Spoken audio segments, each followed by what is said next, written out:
Student मैं निर्भय aiming high Hindi YouTube channel में मैं आपका मोस्ट वेलकम करता हूं। आज जो हम लोग पढ़ने वाले हैं मैथ का एक नेक्स्ट टॉपिक पढ़ने वाले हैं जिसका नाम है पॉलिनोमियल। मैथ में हम लोग दो चैप्टर खत्म कर चुके हैं कंप्लीटली क्वेश्चन एंड आंसर के साथ। अगर आप वो वीडियो नहीं देखे हैं तो पहले जाके उसको देखें। आज जो हम लोग पॉलिनोमियल पढ़ रहे हैं ये आपके एग्जाम पॉइंट ऑफ व्यू से वेरी वेरी वेरी इंपॉर्टेंट है। सरफेस एरिया एंड वॉल्यूम के बाद इससे ज्यादा क्वेश्चन पूछता है हर एग्जाम में। आपको इससे 3 से 4 क्वेश्चन आपके पेपर में रहता है, आप देख सकते हैं। तो पॉलिनोमियल शुरू करते हैं देर ना करते हुए। अगर आप इस चैनल पे नए हैं तो चैनल को सब्सक्राइब कर ले और बेल आइकन को भी प्रेस कर दे और जल्दी से इसका लिंक अपने दोस्तों में फेसबुक व्हाट्सएप जहां पे भी आप हैं शेयर कर दें ताकि सब इस चीज का फायदा उठा सकें। चलिए शुरू करते हैं कि पॉलिनोमियल, जैसे वर्ड से ही पता चल रहा है पॉली मतलब मोर देन वन, एक से ज्यादा, और नोमियल मतलब उसमें टर्म। जब किसी भी इक्वेशन में एक से ज्यादा टर्म रहेगा उसको पॉलिनोमियल बोलेंगे। इसको हिंदी में बहुपद बोलते हैं। अब ये तो हो गया नॉर्मल सा डेफिनेशन कि एक से ज्यादा टर्म होगा। क्या क्या टर्म एंड कंडीशन होना चाहिए एक किसी इक्वेशन को पॉलिनोमियल कहने के लिए, तो मैं आपको बताता हूँ। मान लो ये कोई इक्वेशन दिया गया है a0 a1x a2x square a3x cube और anxn।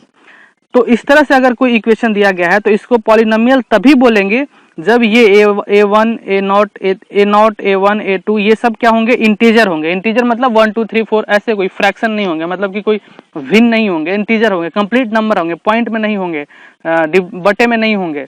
तो ये पहला कंडीशन तो ये हो गया कि ये क्या होना चाहिए, इंटीजर होना चाहिए। और x का घात नॉन निगेटिव इंटीजर होना चाहिए। जो x का पावर है, ये जो पावर है x के पावर, ये कोई नॉन निगेटिव, निगेटिव मतलब कि निगेटिव नहीं होना चाहिए, ऋणात्मक संख्या नहीं होना चाहिए और भिन्न नहीं होना चाहिए, फ्रैक्शन नहीं होना चाहिए, इंटीजर होना चाहिए। क्या होता है बता रहा हूं मैं। जैसे देखिए अगर x का पावर इस किसी भी पॉलिनोमियल में अगर x का पावर -2 दे दिया या -3 दे दिया या x के पावर 2/3 दे दिया तो वो जो होगा पॉलिनोमियल, उसको पॉलिनोमियल नहीं बोलेंगे। वैसे इक्वेशन को पॉलिनोमियल नहीं बोलेंगे। पॉलिनोमियल उसी को बोलेंगे जिसका पावर इंटीजर हो, मतलब 1 2 3 4 5 उसका x का पावर इंटीजर हो। यहाँ पे x के जगह पे x y z कुछ भी रह सकता है, तो आप x को नहीं बैठेंगे, मतलब कोई आपको कोई भी यहाँ पे दे सकता है। ठीक है, चलिए अब एग्जाम्पल के थ्रू समझते हैं। तो देखिए ये क्या है, ये क्या है, ये पॉलिनोमियल है कि नहीं ये बताना है। देखिए इसमें 2 टर्म है, ठीक है, इसमें x का पावर क्या है 1 है और ये क्या है, ये 3 है और ये 5 है। तो ये देखिए सब कुछ फॉलो हो रहा है। x का पावर 1 है जो कि ना ही निगेटिव है, ना ही फ्रैक्शन है, ना ही ऋणात्मक है, ना ही भिन्न है, तो इसलिए ये पॉलिनोमियल है। ये पॉलिनोमियल है, हाँ ये भी है। देखिए x का पावर 2 है, x के पावर 1 है और कोई किसी भी x के पावर, अगर यहाँ पे कुछ नहीं है तो x के पावर क्या है 0, क्योंकि किसी के पावर 0 का वैल्यू कितना होता है 1 होता है। ठीक है, तो ये देखिए तीसरा नंबर, देखिए ये पॉलिनोमियल है, ये पॉलिनोमियल है, हाँ ये भी पॉलिनोमियल है। इसमें देखिए ये y के पावर ये है, ये है, ये है, तो ये भी पॉलिनोमियल है। ये पॉलिनोमियल है, इसमें भी देखिए z का पावर 3 है, 2 है। अब देखिए इस क्वेश्चन में आपको ध्यान देना होगा कि ये पॉलिनोमियल है या नहीं है। देखिए इसमें क्या दे रहा है, x का पावर 1/2। और क्या मैं बोला था कि जब भी किसी इक्वेशन में x का पावर फ्रैक्शन में या निगेटिव में मतलब भिन्न में या ऋणात्मक में आ जाए तो वो पॉलिनोमियल नहीं होगा। देखिए इसमें x का पावर क्या हो गया, एक पावर, तो इसका ऋणात्मक सॉरी भिन्न में आ गया, मतलब फ्रैक्शन में आ गया। एक भी आ जाए तो वो पॉलिनोमियल नहीं कहेगा, तो ये पॉलिनोमियल नहीं है। ये पॉलिनोमियल है, देखिए ये भी पॉलिनोमियल नहीं है। देखिए x रूट के मतलब कि यहाँ पे क्या दिया गया है रूट x का मतलब क्या होता है x के पावर -1 सॉरी x के पावर 1/2। तो ये भी, इसका भी पावर क्या हो गया फ्रैक्शन में हो गया, तो ये भी पॉलिनोमियल नहीं है। और ये पॉलिनोमियल है नहीं है। देखिए यहाँ पे x का पावर माइनस में है, किसी एक में भी पूरे इक्वेशन में से किसी एक x के पावर में भी ऋणात्मक या भिन्न मतलब निगेटिव या फ्रैक्शन आ जाए तो वो पॉलिनोमियल नहीं होगा। आई होप कि आप समझ पाए होंगे कि पॉलिनोमियल क्या होता है। अब देखते हैं नेक्स्ट की, अब इसमें क्या पढ़ना है। यहाँ पे अब पढ़ना है कि डिग्री क्या होता है। तो किसी भी पॉलिनोमियल में, अगर किसी भी पॉलिनोमियल में जो जितने भी उसके x के पावर दिए गए हैं उसमें से जो मैक्सिमम x का पावर होगा, यहाँ पे x होगा, जो मैक्सिमम x का पावर होगा वही उस पॉलिनोमियल का डिग्री कहाएगा। देखिए क्या लिखा गया है, किसी बहुपद में उच्चतम मान वाले घात को डिग्री कहते हैं। ठीक है, maximum power of x of any polynomial is called degree of that polynomial। मतलब कोई पॉलिनोमियल दिया गया है उसमें जो x का, देखिए x का यहाँ पे 3 घात है, 4 घात है, 7 है और 2 है, तो इसमें से मैक्सिमम कौन है, 7 है, तो यही इस पॉलिनोमियल का डिग्री होगा। क्लियर है, समझ में आ गया कि जिसका मैक्सिमम पावर हो वही डिग्री होता है। इस पॉलिनोमियल का डिग्री कितना हो गया, 7। चलिए अब और समझ लीजिए, ये जो पहले हम लोग पढ़े उसका, इसमें सबका डिग्री निकालने की कोशिश करें। देखिए यहाँ पे दो टर्म है, ये पॉलिनोमियल तो है हाँ, तो इसमें x का पावर 1 है, यहाँ पे x का पावर क्या है, 0 है, तो इसमें दोनों में से बड़ा कौन है सबसे, तो ये है, तो इसका डिग्री कितना होगा, 1। इसमें देखिए x के पावर 2 है, x के पावर 1 है, यहाँ पे x के पावर 0 है, तो इन तीनों में कौन बड़ा है, तो 2 है, तो इसका डिग्री कितना हो जाएगा, 2। इसमें कौन है, 3, तो ये।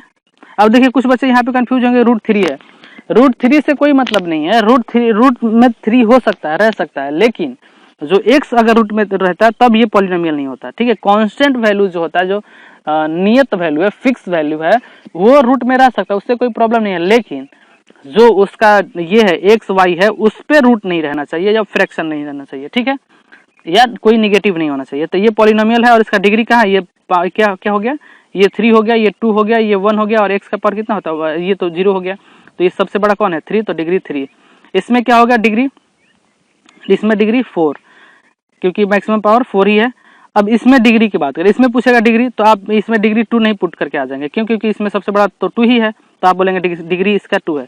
पहले तो भैया ये पॉलिनोमियल है ही नहीं, जब पॉलिनोमियल है ही नहीं तो डिग्री की बात ही नहीं करेंगे।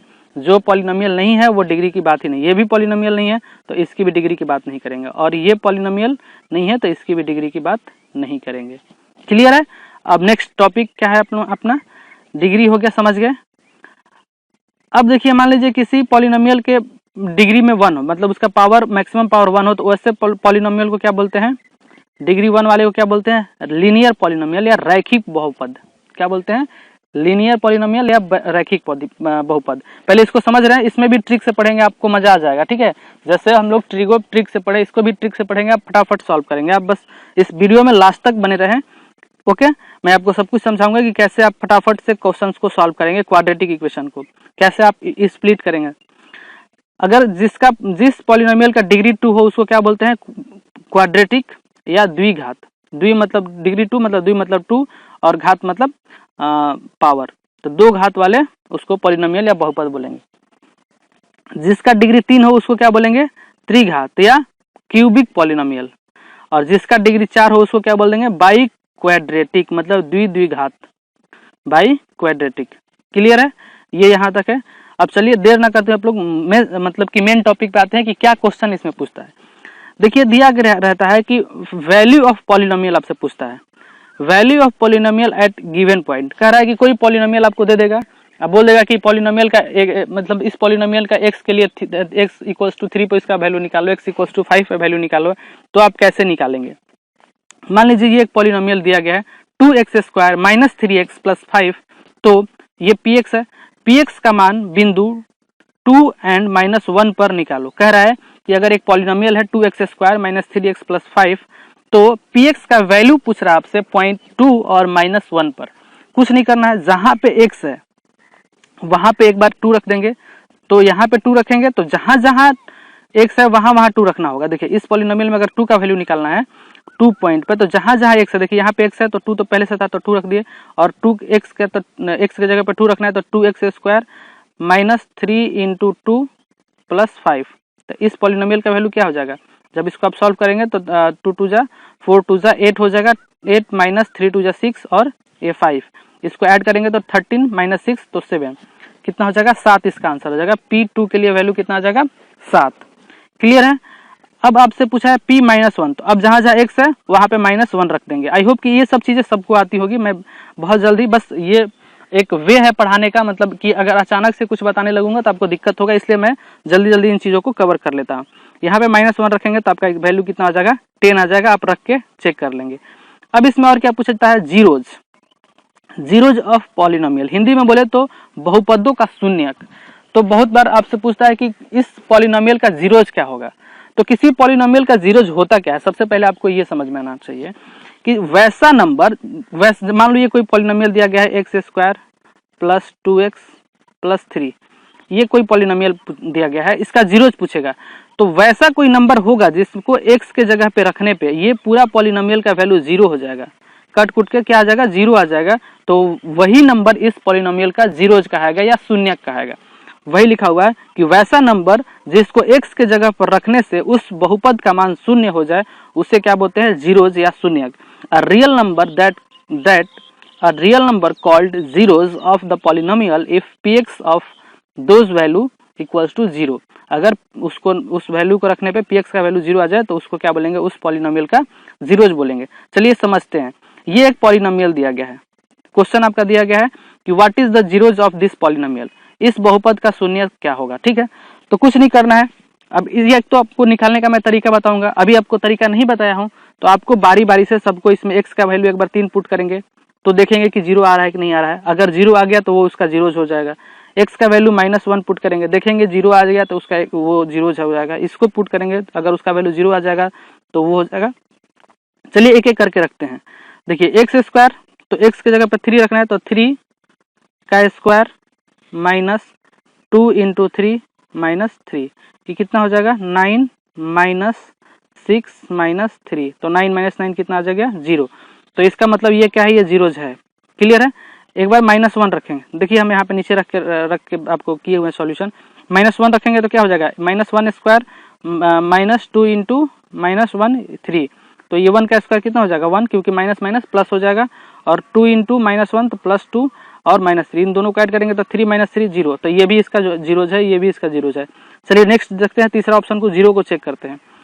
तो इसमें जीरो रखेंगे तो जीरो, ये जीरो हो जाएगा, ये 3, तो -3 आ गया, तो इसका वैल्यू जीरो नहीं आया, -3 आ गया, तो ये इस पॉलिनोमियल का जीरोज नहीं है। ठीक है, और ऐसे ही ये लास्ट वाला भी इसका जीरोज नहीं है। तो इसका इस पॉलिनोमियल का जीरोज क्या हो गया 3 और -1। ये तो हो गया ऑप्शन पुट करके निकालने का तरीका। अब मेन तरीका क्या होता है जो आप अपने क्लास में पढ़ते हैं, मिडिल टर्म स्प्लिटिंग, जो बीच वाला पद है उसको तोड़ते हैं आप, तो आपको उसका मेथड पता है कैसे करते हैं। देखिए इसमें क्या होता है, ये क्वाड्रेटिक इक्वेशन दिया गया है, इसका जीरोज निकालना है आपको, तो कैसे आप करते हैं। चलिए मैं पहले तो इसको आप अरेंज कर ले एक्स के डिक्रीजिंग ऑर्डर में, एक्स के घटते हुए क्रम में पावर में सजा लें आप। तो ये सजा लें 6x² - 7x - 3, इसका आपको जीरोज निकालना है, मतलब शून्यक निकालना है। आप अपने क्लास में क्या पढ़े थे, मैं आपको इसको पहले रूल से बता रहा हूँ, फिर मैं आपको वो ट्रिक बताऊंगा। ठीक है, जिससे आप एक एक सेकंड में क्वेश्चंस को करते जाएंगे और आपको मजा आ जाएगा।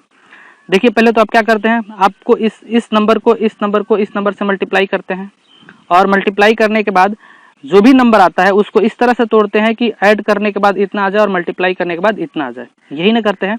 तो यहाँ पे 1 है तो 1 को 12 से मल्टीप्लाई करेंगे तो 12 हो जाएगा। 12 को ऐसे तोड़ेंगे दो नंबर में कि ऐड करने पे 12 और मल्टीप्लाई करने पे ऐड करने पे 7x और मल्टीप्लाई करने पे 12x² आ जाएगा।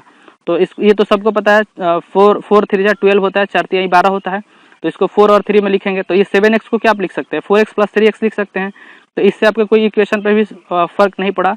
अब इसमें 4 पद बन गया, 2 और 2, तो 2 2 का पेयर बना लेंगे और दोनों में से कॉमन ले लेंगे। देखिए इन दोनों में से क्या कॉमन लेंगे, इन दोनों में से क्या कॉमन लेंगे, यहाँ पे x² लिखा गया तो इसमें x भी है, x भी ऐसे है, प्लस 4x। अब देखिए इन दोनों में क्या कॉमन है, इस दोनों में देखिए एक x कॉमन है, तो दोनों में से x कॉमन ले लेंगे तो यहाँ पे क्या बचेगा, एक x बच जाएगा और यहाँ पे क्या बच जाएगा 4 बच जाएगा। ठीक है, ये यहाँ पे लिख दिया हूँ। अब इन दोनों में क्या लिखा गया है, इन दोनों में क्या कॉमन है, 3 कॉमन है, तो 3 ले लेंगे, तो x इन 3 को बाहर लेंगे तो यहाँ पे सिर्फ x बच जाएगा, इसमें कितना बच जाएगा 4 बच जाएगा। अब आप देखेंगे कि जब भी आपका ये वाला और ये वाला इक्वल आ जाए तो समझिए कि आप सही से मतलब लिए हुए हैं, उसका कॉमन सही लिए हुए हैं। अब इन दोनों में ये 2 पद हो गया, अब इन दोनों में कॉमन क्या है x + 4, x + 4 को बाहर ले लेंगे तो यहाँ पे क्या बच जाएगा, x बच जाएगा और यहाँ पे कितना बच जाएगा 3 बच जाएगा। तो क्या हो जाएगा इसका गुणनखंड, मतलब इसको स्प्लिट करें तो कितना वैल्यू आ गया x + 3 और x + 4। अब इसको x का वैल्यू निकालना है, तो देखिए ये 2 नंबर को मल्टीप्लाई करने के बाद इसका 0 वैल्यू आ रहा है। किसी भी 2 नंबर को मल्टीप्लाई करने के बाद 0 आ रहा है, इसका मतलब या तो ये 0 होगा या तो ये 0 होगा। इसी वजह से हम लोग एक बार x + 3 = 0 रखते हैं और x + 4 = 0 रखते हैं, क्योंकि दोनों में से कोई एक नंबर 0 होगा तभी दोनों को मल्टीप्लाई करने के बाद, गुना करने के बाद उसका वैल्यू 0 आएगा। तो x का वैल्यू कितना आ जाएगा, इस इधर इक्वल टू के इधर आएगा तो -3 और ये हो जाएगा -4। आई होप कि आप ये सब चीजें समझ रहे होंगे। अब आते हैं हम अपने मुख्य मुद्दे पर जिसके लिए मैं क्लास अरेंज किया हूँ। अब देखिए आपको वैसे नहीं करना है, आप रूल सीख लिए, अब मेरा नियम ट्रिक देखिए कैसे आप करेंगे। इस 12 को ऐसे दो नंबर्स में तोड़ेंगे जिसका ऐड 7 आ जाए और मल्टीप्लीकेशन 12 आ जाए। तो आपको इतना तो टेबल आपका आना चाहिए, टेबल आपका आ रहा होगा तभी आप जल्दी जल्दी कर पाएंगे। तो 4 और 3 में तो तोड़ लेंगे। 12 को मैं यहाँ पे 12 ले रहा हूँ, 12 को दो नंबर में तोड़ना है 4 और 3 में, ठीक है। 4 3 12 हो गया, इसको जोड़ेंगे तो 7 आ जाएगा। अब क्या करना है, यहाँ पे इसका साइन देखना है, इसका साइन क्या है, प्लस है, तो इसका साइन प्लस है और इसका भी साइन देखना है प्लस है। तो ये दोनों नंबर को क्या करेंगे, जैसे मान लो यहाँ पे आप प्लस ले लिए, यहाँ पे माइनस ले लिए, तो दोनों को मल्टीप्लाई करने के बाद -12 आ जाएगा। तो आप माइनस तो नहीं ले सकते, ऐड करने पे 1 आ जाएगा, तो ये इसको भी +4 रखना पड़ेगा, इसको भी +4 रखना पड़ेगा। तब ये मल्टीप्लाई करने पे एक बार मल्टीप्लाई करके देखना है +12 आ गया, और ऐड करके देखना है +7 आ गया। तो ये आपका साइन में, यहाँ पे साइन में आपको ध्यान रखना है।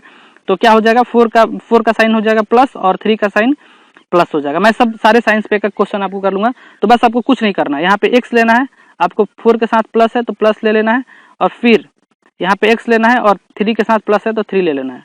अब कुछ नहीं करना है, अगर जो प्लस वाला है तो उसका वैल्यू माइनस में आएगा, x इक्वल्स टू -4 और x इक्वल्स टू -3। देखिए आपका 1 सेकंड के अंदर, आप मेरे को बताने में इतना समय लगेगा, आप बहुत जल्दी कर सकते हैं। अब देखिए जैसे दूसरा क्वेश्चन है, कुछ नहीं आपको देखना है 10 को, इसको यहाँ पे कुछ नहीं 1 है, तो 10 को ऐसे दो नंबर में तोड़े कि जिसका ऐड करने के बाद 3 और मल्टीप्लाई करने के बाद -10 आ जाएगा। तो 5 और 2 5 2 जा 10 और 5 और 3 तो ऐड करेंगे। तो इसमें यहाँ पे क्या साइन, यहाँ पे जिसका ये जो साइन रहेगा वो बड़ा वाला साइन होता है, मतलब ये दो नंबर में कौन सा साइन बड़ा है, यहाँ पे कौन सा साइन आपको लाना है, प्लस लाना है। तो ऑब्वियस सी बात है बड़ा वाला नंबर इसी का साइन होगा, तो बड़ा वाला नंबर को क्या करेंगे 5 करेंगे और छोटा वाला नंबर, तभी तो ये दोनों ऐड होकर +3 होगा। तो ये क्या हो जाएगा -2। अब दोनों को मल्टीप्लाई करके एक बार देख लेंगे, तो -2 और +5 दोनों मल्टीप्लाई होने के बाद -10 आता है। चलिए ये भी सही है, तो ये सही है कि हम क्या ले लिए, एक वैल्यू क्या लिए +5 और दूसरा वैल्यू -2। अब क्या करेंगे, इसको कुछ नहीं करेंगे, x प्लस है तो +5 और x माइनस है तो -2। तो x का वैल्यू यहाँ पे क्या हो जाएगा, प्लस वाला के साथ -5 और माइनस वाला के साथ +2। तो x का वैल्यू कितना हो जाएगा, -5 और +2। देखिए आप जल्दी जल्दी करते जाएंगे, थोड़ा सा आप स्पीड में करेंगे तो आपको और जल्दी हो जाएगा। यहाँ पे 8 में तोड़ना है, ऐसा नहीं कि छोटा छोटा क्वेश्चन हो रहा है, आप कितना ही बड़ा क्वेश्चन लेके करेंगे इससे होगा। आपको टेबल आना चाहिए, तो वो तो मैं टेबल तो नहीं याद कराऊंगा ना आपको, इतना तो आप आशा कर सकता हूँ कि आपको टेबल आ रहा होगा, आप क्लास 10 में हैं। ये 8 को कैसे तोड़ेंगे, 4 और 2 में। अब यहाँ पे मैं बता दूं जो साइन होगा वही बड़ा वाला साइन होगा, यहाँ पे माइनस का साइन है तो इसमें बड़ा वाले नंबर को क्या लेंगे, माइनस लेंगे। एक बार चेक कर लेंगे, दोनों को मल्टीप्लाई करने के बाद -8 आ रहा है और इन दोनों को ऐड करने के बाद -2 आ रहा है। तो बस कुछ नहीं, x -4 और x प्लस है यहाँ पे तो +2। तो x का वैल्यू माइनस वाला के साथ प्लस आ जाएगा, तो x का वैल्यू 4 आ जाएगा और x का वैल्यू यहाँ पे -2 आ जाएगा। यहाँ पे माइनस है तो प्लस, सॉरी प्लस है तो माइनस, माइनस है तो प्लस। क्लियर है, ये देखिए। अब इसको मल्टीप्लाई करेंगे, इस क्वेश्चन को आप थोड़ा ध्यान से देंगे। जब इसको मल्टीप्लाई करेंगे तो कितना आएगा 20। अब इसको 4 नहीं तोड़ देना आपको, यहाँ पे मल्टीप्लाई करने के बाद जो नंबर आएगा उसको तोड़ना है। तो 20 को ऐसे दो नंबर में तोड़ेंगे कि उसको ऐड करने पर -8 आए और मल्टीप्लाई करने पर -20 आए।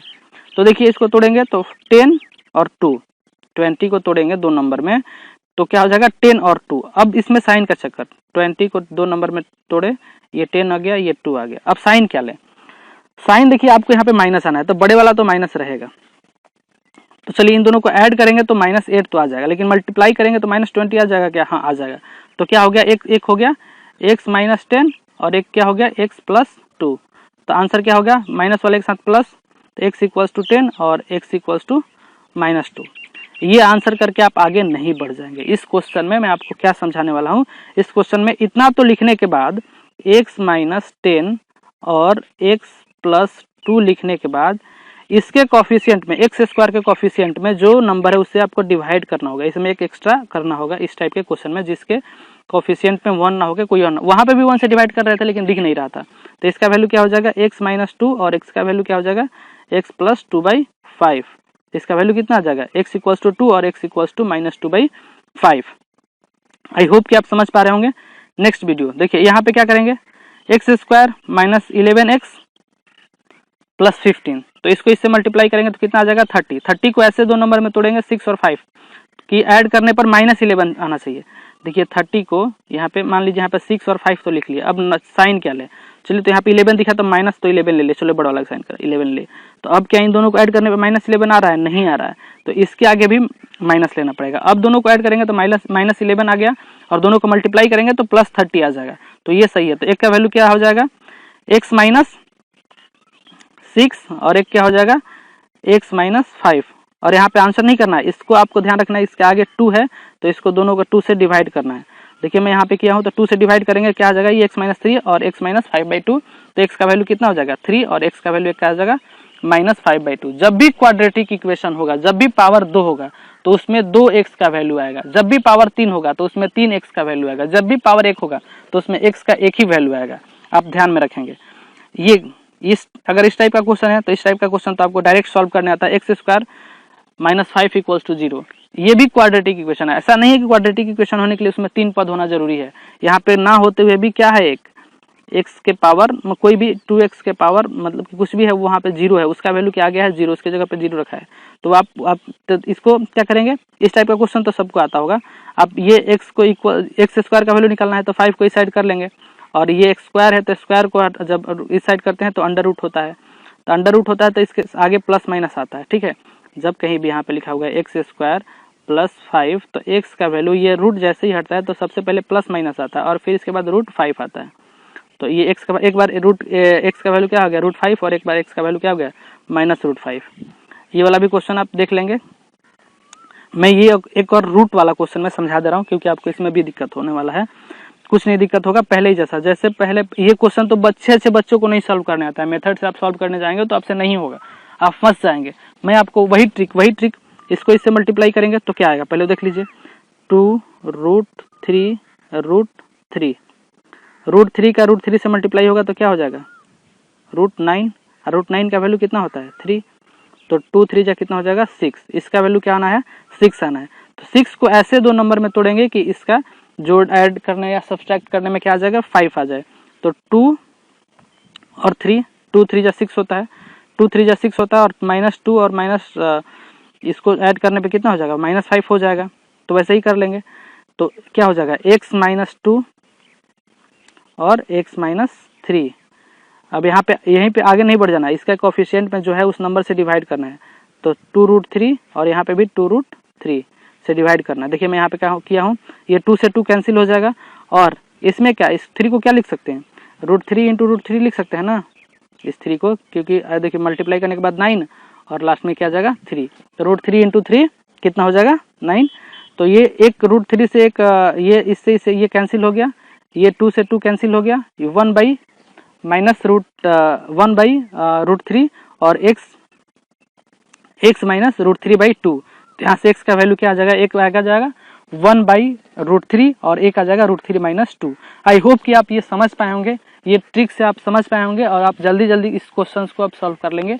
आपके पास अगर कोई भी बुक है तो आप इस टाइप के क्वेश्चंस को निकालें और लगातार 10 क्वेश्चन टाइम के हिसाब से आप कितना 10 क्वेश्चन को करने के लिए 5 मिनट में जल्दी से सॉल्व करके देखें कि आपसे हो रहा है कि नहीं हो रहा है। पक्का होगा। आप चाहे कितना भी टफ क्वेश्चन होगा, आपको टेबल आना चाहिए, आप करके देखेंगे तब आप बताएंगे। और वीडियो को लाइक कर ले अगर आपको ये ट्रिक अच्छा लगा, और अपने दोस्तों में भी शेयर कर दे, क्योंकि देखिए आप जितना इसको शेयर करते हैं ना उतना ज़्यादा मोटिवेशन मिलता है। और लाइक मैं क्यों कहता हूँ, जितना आप लाइक करते हैं, क्योंकि देखिए आप तो मेरे से बहुत दूर बैठे हुए हैं, मुझे नहीं पता चलता है कि आपको समझ में आ रहा है कि नहीं आ रहा है। तो आपका लाइक हमको ये समझाता है कि हाँ आपको समझ में आ रहा है, मैं जो पढ़ा रहा हूँ आपके लिए बेनिफिशियल है।